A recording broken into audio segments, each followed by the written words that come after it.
Hello everyone, I'm Christy, the OSU Extension Educator with 4-H Youth Development in Brown County.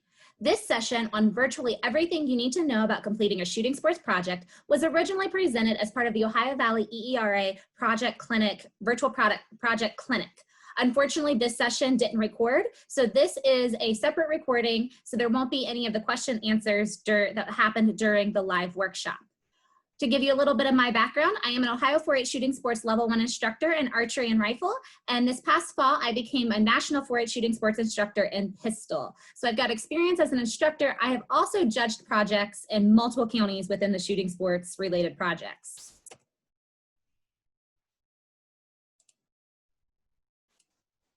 So the first thing we're going to talk about is the fact that there are shooting sports projects and then what I refer to as shooting sports related projects. The shooting sports related projects do not require youth to have a certified instructor to complete the projects. They are completed on their own with just a project helper. These two projects are safe use of guns and basic archery. Our shooting sports projects, sometimes referred to as 700 level projects, include rifle, archery, shotgun, pistol, hunting and wildlife, muzzleloader, living history, crossbow, and Western heritage. These projects require the youth to complete the projects with the assistance of a certified instructor and under the supervision of a certified instructor. So make sure that you're aware of what those requirements are as you're thinking about this project and going through the process to complete them. The first thing I'm going to talk about is spending time with your book. In our project clinics, we did a session on that first part of the book that talks about the project helper and their role and what those different pieces are at the beginning. So I would encourage you to go back and watch that session also. But to cover it a little bit more, the first thing you're going to look at after those pieces are your learning experiences. And the first thing we want to do is make sure you do them. It's a huge part of project judging and what you're going to talk about when you sit down with that judge. And so attending a workshop or a clinic, doing a demonstration related to your project, going on a tour that's related to shooting sports, all of those would be learning experiences. So you want to make sure you actually do them and record them in your book and be able to talk about them. So this workshop is actually a learning experience. You can record this in your book as being a learning experience if you watch this or participated in the live clinic. And so you want to be able to talk about what you learned by participating in this clinic. The next is your leadership and citizenship section. And these are going to be things such as for our older youth, participating as a junior leader within your club. Maybe though as a younger youth, you're going to organize a guest speaker for your club. There's lots and lots of different things that can happen here. It's looking for you to show your leadership and citizenship activities and what you can do to be involved within those roles, taking on that leadership role. So that's where if we're the one coordinating that guest speaker to come in, that's taking on that leadership role. And that's what we're looking for. Again, you want to be able to talk about what you did. The other piece is making sure that this is age appropriate. So our younger members aren't going to complete the same projects that our older members do when it comes to these learning experiences and leadership and citizenship activities. So make sure it's age appropriate. And each year you take the project, you should be doing something new and different that is age and knowledge level appropriate. Next is your interest areas. Each one of the books has different interest areas that need to be completed. So you want to complete each one fully. There's going to be the steps on how to work through those. And so you want to make sure you do that and be prepared to answer the questions about these. If you write about it in your book, you're going to be asked questions about it, and you should be able to do that. Many of our learning experiences are going to be, for example, from the rifle book, talking about the parts of the rifle. And so you should be able to answer those, plus have it completed in your book. Next is each of our shooting sports projects have a specific goal section where you're going to create SMART goals. And SMART goals are specific, they're measurable, they're attainable, they're relevant, and they're time-bound. So that means you're going to put in a goal that you can achieve during this year. And within the project book, it's broken down into having different objectives for you to write out what your objective is. And so when you think about that, you're going to learn how to handle your firearm safely at all times. And so your objectives could be always wearing your safety glasses, and it could be learning the safety checklist, and it could be learning the range commands. And so those would be your goals and the specific pieces of it that go with that, those objectives, but you also want to make sure it's attainable. And you can say that you want to learn that by the end, by project judging for 2020. That could be your time-bound piece of it, and that's a very relevant aspect. So making sure you're setting goals for yourself. And again, a first-year member's goals are going to be very different than a fourth, fifth, or older member. So thinking about what's appropriate for your age and growing with your goals as you grow within the 4-H shooting sports program. And again, with the safe use of guns and basic archery, you don't necessarily have a goal section, but it's important to make sure that you're thinking about those goals as you're working through them and going through the different interest activities that are in the book. They are all related.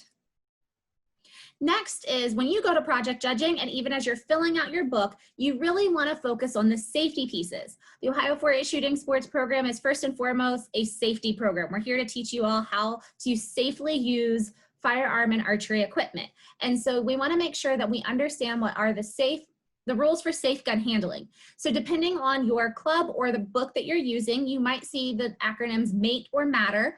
MATE would stand for muzzle, and we're going to always keep it pointed in a safe direction. The A is the action. We're going to keep that open until we're ready to shoot. The T is trigger. We're going to keep our finger off the trigger until we're ready to shoot. And then our E and MATE is eyes and ears. We're always going to wear our eye and ear protection, specifically with our guns. With archery, ear protection isn't required. Now some, such as the safe use of guns and archery, a basic archery book, will refer to MATTER. And this is where we add a second T and an R. So it still has the muzzle action trigger, and then the second T is target. So know your target and what's beyond. And then the E for eyes and ears, and then the R is for responsibility, because we're all responsible for safety whenever we are participating in the shooting sports program. So we're going to talk a little bit more about this. So I mentioned MATE and MATTER. We're going to review these again because they are so important. Your first rule of safe gun handling is always keep the muzzle pointed in a safe direction. Always keep the gun unloaded and the action open until ready to use. Always keep your finger off the trigger until you're ready to shoot. And always use appropriate eye and ear protection, and know your target and what's beyond. It doesn't matter if your county uses the term MATE or MATTER, you should know at least these basic safe rules of gun handling. These are included in your project books. For example, in the rifle book, it is actually on the very back of the book. It's listed there. So that is something to keep in mind, is these are the basic rules for safe gun handling, and these are listed on the back of your project book and throughout. So at a minimum, you should be able to answer questions on these, but really much more. So then we want to look at our rules for safe bow handling and shooting, because they are slightly different, again, listed within the archery project book. So we're going to wear our safety glasses, arm guard, and finger protection. We're going to check all of our equipment before shooting. We're going to make sure that we know what our target is and what's beyond. So similar to our firearms, so no people, animals, or objects around or beyond the target. We're always going to point in a safe direction. We're going to knock the arrow only when ready to shoot at an appropriate target, and we're never going to dry fire a bow. So again, knowing those basic rules for safe bow handling and shooting are important and will probably come up in judging. Next is to know the terminology. So there's different terminology used. So I just mentioned knocking an arrow. So if you're taking the archery project, you should know what that means and be able to use that terminology. So if we say knock the arrow, that is where you put the knock onto the string of the bow to get ready to shoot. That's when you're loading the arrow. That's a part of that, and so you should know what that terminology means. Another common between all of our disciplines is eye dominance. And what is that? What is yours? And do you know how to find out? So within shooting sports, we talk about eye dominance a lot, and that is which eye is dominant. So just like we have a strong hand, like I'm right-handed, that is my strong hand, you have a dominant eye. And so it doesn't always match up with what hand it is, but we shoot based on our dominant eye, not our dominant hand. And so knowing how to check your eye dominance, so that's the eye that is stronger, so it's going to be able to help you acquire that target and things of that nature, we want to know what our dominant eye is, and so we need to know how to find it. That is something that is gone over in the safe use of guns and basic archery, and you do within our shooting sports projects. We want to make sure that we're teaching that but you might be asked about it. So that's an example of knowing the terminology and knowing what it means. And for this one, they might ask you how to find it. So when you come to project judging, you want to come prepared. You want to be dressed appropriately, and which is, you know, wearing nice clothing. Depending on what your county requirements are for that, it might vary. And some might say you want to dress for the range, which knowing what's appropriate attire for the range may be a question you're asked. So knowing that you need to have on closed-toed shoes, you need to have on the appropriate length of pants, you need to have on a t-shirt that doesn't have a scoop neck or cut off sleeves, because you want to make sure you're covered for that purpose of any hot brass and the lack of jewelry and things of that nature. So being prepared to answer that question, but I would encourage you to listen to what your county requirements are for dressing for project judging, but consider if there's not strict requirements, thinking about dressing for the range, but being prepared to talk about that and why you made that decision. And then be prepared to talk about anything that you wrote in your project book. For shooting sports especially, there is the section on the special interest report. And so you have to do research onto an in-depth topic of your own choosing, and you need to be able to talk about what you wrote in that section, because as a judge, they're going to look at that and they're going to want to know about that.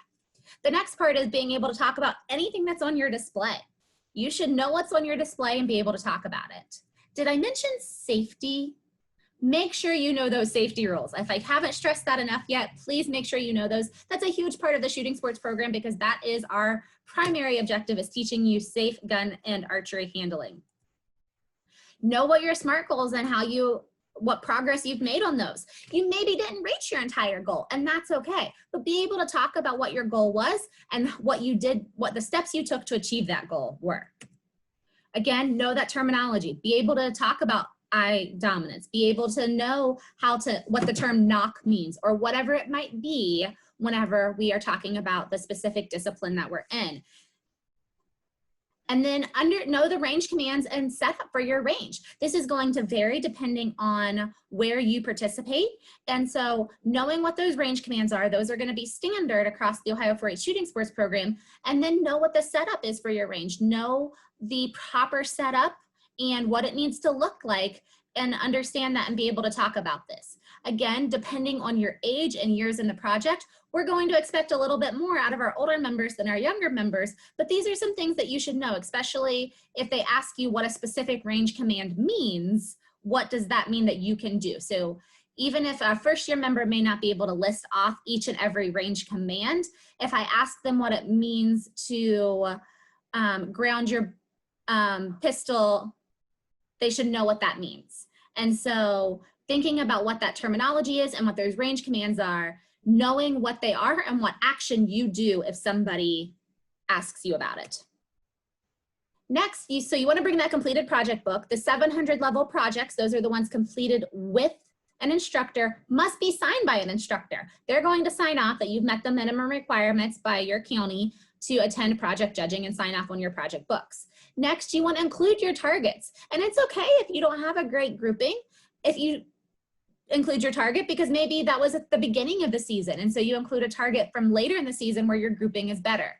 Or maybe you include some photos of you at the range or cleaning your equipment, whatever that might be. I would include those, and then make sure you do that special interest report, and again, be able to talk about it.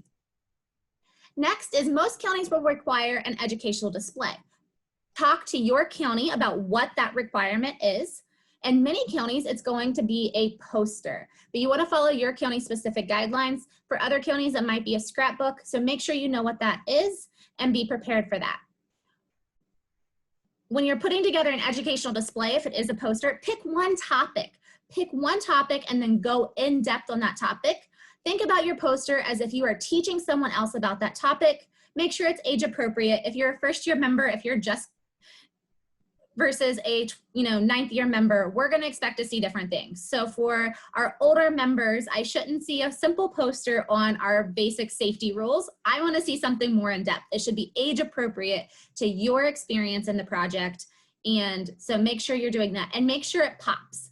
But then once you have your poster together and it pops, which means by that it is well organized, it is clean, it is set up where I can look at it and see the different pieces of it, then you want to make sure that you can tell me about it. So think about your poster or your educational display as a teaching tool so that you can teach someone else about the topic that you covered on your poster. And that is what we want to see in that.